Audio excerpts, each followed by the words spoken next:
Welcome to today's video. Today's video is a rant. I bought a brand new Mazda in March of 2020, and I had that thing serviced every 5,000 miles by Mazda. Mazda is the only people that have touched this car since I've owned it.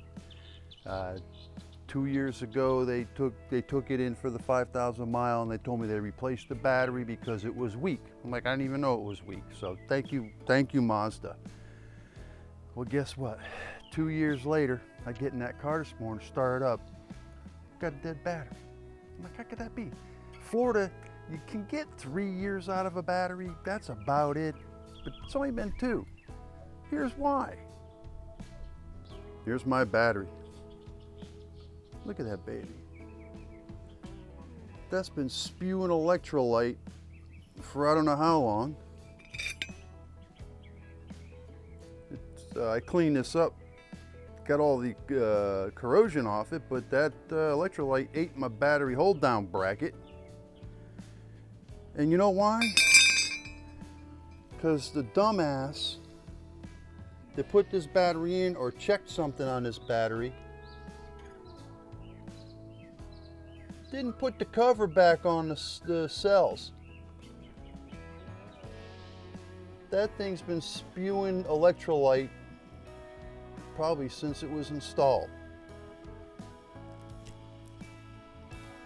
So now I gotta go get a battery. I'm gonna go put it in, and now I'm gonna have to fight Mazda for some money.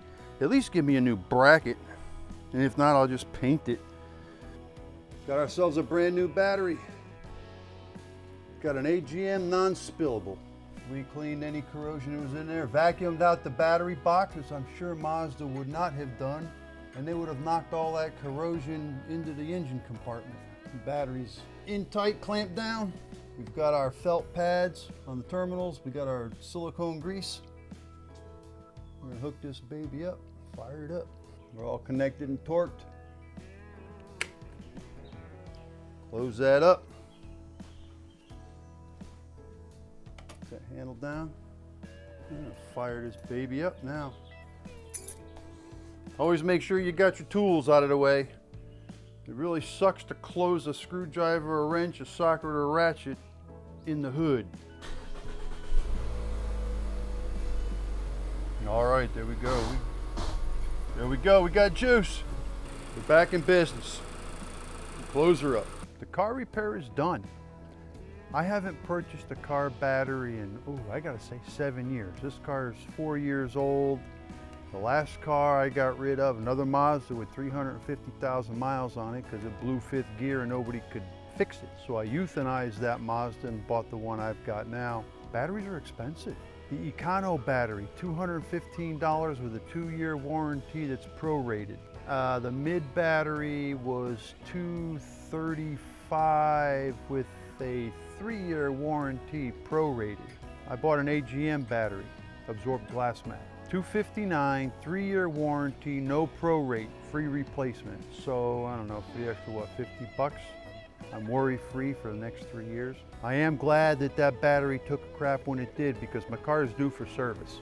I think I got 700 miles, the maintenance indicator's on. 700 miles is supposed to go back to Mazda.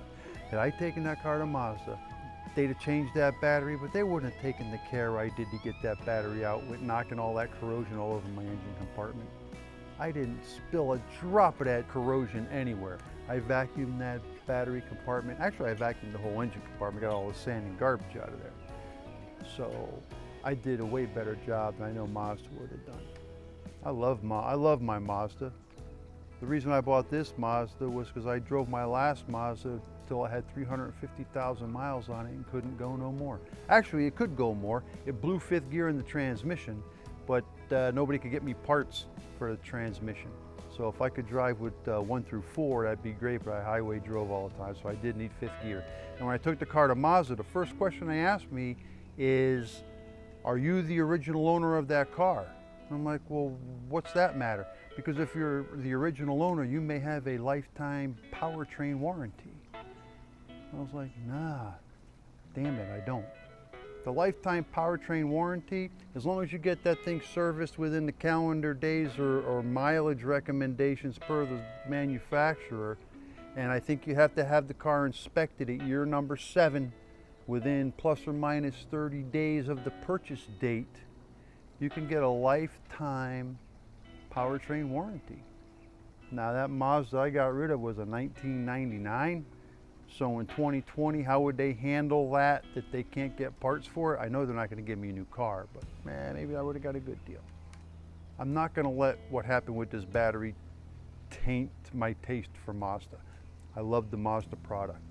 So it's not the car's fault that the technical staff sucked on this battery replacement. But I will let Mazda know how I feel. I think they at least owe me a brand new battery bracket.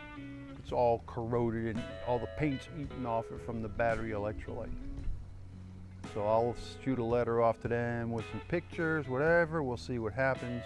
I'm glad it happened now instead of them catching it when I took it in for service, because they wouldn't have been as ginger with that thing as I am. Well, cheers to the nicely cold gin and tonic, because I totally deserve it.